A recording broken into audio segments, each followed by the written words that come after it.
This is the Mayaro Lavender Scented Sachets, and this is a 12-pack. The brand sent it to me so that I could test out and review, and I'm so glad that they did.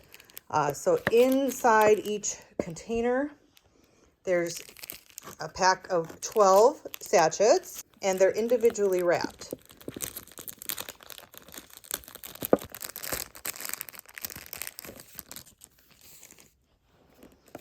And these smell so good. And so in each sachet is actually scented vermiculite. And so because of the fact that it's the vermiculite in here, you don't have,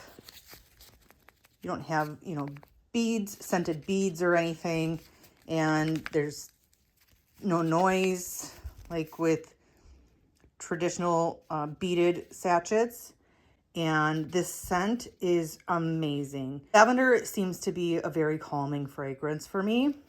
These scented sachets will end up going into certain areas of my home, such as, the delicates drawer and my closet. I'll also end up putting one under like the sinks in the house, and then under the garbage bags. So I am very impressed with the quality and scent of this lavender sachet. I'm so glad that the brand sent it to me so that I could do a review, because I really do enjoy and suggest this particular lavender sachet.